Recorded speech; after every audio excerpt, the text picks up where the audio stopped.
Continuamos en Cablevisión Noticias y vamos a incorporar ahora no solamente a nuestro invitado de esta noche, el doctor Adolfo Sturzenegger, economista muy allegado al equipo económico que asesora al doctor Ángelo, sino también a nuestro columnista internacional Gerardo Yamís. Y vamos a hablar de economía y vamos a hablar de política internacional, pero específicamente de América Latina. Y vamos a enlazar todo esto, Gerardo, con lo que pasa en Venezuela. A mí me gustaría que usted me diga, en primer lugar, ¿cuál es el detonante? Porque esto es lo que se pregunta a la gente, ¿no? Es decir, se ven disturbios, 200 muertos, se sabe que la gente está enojada porque le aumentaron el boleto del colectivo el 100%, que el presidente de Venezuela tomó medidas económicas. Pero el detonante, el quién prende la mecha para que explote el polvorín. Bueno, esta es una pregunta muy importante. No sabe cómo me gustaría contestársela. Y cómo me gustaría contestársela, Franco, con precisión.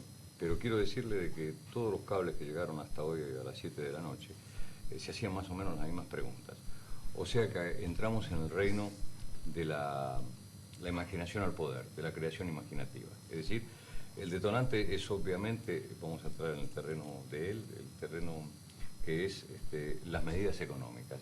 Yo le dije el otro día a usted, con respecto a las medidas económicas, y lo publiqué hace como 2 meses en el Cronista Comercial, que Pérez, Carlos Andrés, no es el mismo Carlos Andrés. Venezuela tampoco es aquella del 74. Claro, y este socialdemócrata no es el socialdemócrata. Es decir, entonces otro socialdemócrata, que era Lusinki, le deja un país y él hace una cosa que yo personalmente, porque puedo ser muy castigado ahora cuando lleguen los llamados telefónicos, yo estoy contento que lo haya hecho de entrada, al mes de haber llegado al poder, porque de alguna manera el sinceramiento económico, y me voy al campo de él, y el realismo económico, tiene que venir. Tenemos que alguna vez jugar a la verdad y que él me modifique, el doctor, es decir, los vientos de la historia. Y acá cuando usted me presentó como político y él como economista, estamos cada vez más entrelazados, es decir, no vamos a cometer el error de aquel presidente general que tuvimos, que había dividido el tiempo, la vida en tiempos, el tiempo económico, el tiempo social y todo el tiempo político. Despierta una conciencia que tal vez no estaba formada en toda América, esto que pasa en Venezuela, doctor Sturzenegger, en el sentido de decir, bueno, el polvorín de América Latina, del tercer mundo, de la pobreza, puede explotar en cualquier momento si no se atienden las necesidades de este sector del mundo. Claro, yo creo que no es fácil determinar la conexión entre el programa económico y las consecuencias que está teniendo desde el punto de vista social. Yo percibo una implementación un poco posiblemente inconveniente del programa. Por ejemplo, esta explosión que se produce en el precio del transporte público. Sin dudas, imaginemos el caso nuestro con que se produjera una explosión de 100, 120% en el precio del transporte público que recae sobre los sectores de bajos ingresos, sin duda de que sería una cosa muy conmocionante. Ahora, el tema es que, un poco volviendo a mi participación previa, es que tenemos que hacer crecer nuestros países. De lo contrario, las tensiones sociales van a ir acumulándose y acentuándose, porque las expectativas de cada persona o de un pueblo, de una nación, van permanentemente creciendo. Y si entonces nuestros países se estancan, indudablemente que la tensión entre expectativas y lo que realmente se puede concretar de esas expectativas va a ir aumentando. Por eso es tan importante de que todos los países de América Latina acentúen el tema del crecimiento económico, estabilicen sus economías y consecuentemente reintroduzcan a sus economías en una senda de crecimiento.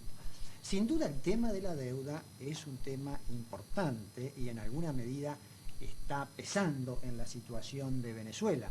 Está pesando no solo por los intereses o no que se puedan haber pagado o que se paguen en el futuro, sino porque vuelvo al tema de mi participación anterior. O sea, un país altamente endeudado y con un problema de deuda mal definido es un país de alto riesgo. Y consecuentemente es un país donde los propios capitales tienden a salir, donde los capitales externos no ingresan y todo eso complica el proceso de crecimiento. Ahora, doctor, convengamos entonces de que el gran problema en América Latina, porque estamos hablando de Venezuela, pero fíjese que es mucho más aplicable, estamos pensando en Argentina, pero mucho más aplicable a Perú, que está viviendo una situación casi caótica. Claro. Entonces quiere decir que si no hay crecimiento, todo lo demás viene. Si el crecimiento enriquece el folclore político de toda América Latina. Si no hay crecimiento, corremos el peligro, cuando llega la socialdemocracia al poder, de hacer una equidistante, equilibrada y equitativa distribución de la pobreza. Entonces, lo que yo, si lo interpreto bien al doctor, dice, crezcamos para crear riqueza, para que después la justicia social sea una distribución de ese crecimiento. ¿Esto empieza y termina en Venezuela? Sin dudas. Yo repito, creo ver en el caso venezolano algunos elementos puntuales del propio caso. Y creo que esta... Argentina.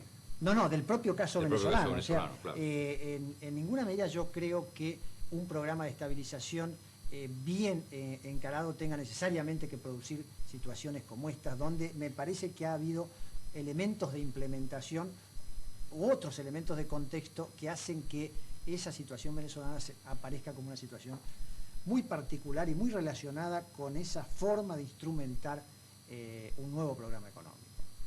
Muy bien. Pero si, yo quiero volver al principio un segundo, que usted me decía quién está detrás. Es decir, la primera respuesta mía es no sé, pero ahora acudo a la jurisprudencia internacional en la materia. La jurisprudencia dice que cuando las cosas se realizan así, con medias, con armas bien preparadas, etcétera, etcétera, aunque no haya reivindicaciones, alguien está detrás. Sería una osadía, sería una audacia decir quién está detrás. Pero alguien está detrás porque realmente, históricamente, esto lo enseñaba Lenin en Ginebra en 1915, históricamente las revoluciones espontáneas no se dan. Siempre hay alguien atrás. Señores, muchísimas gracias. En un minuto nada más continuamos en Cablevisión Noticias con toda la información.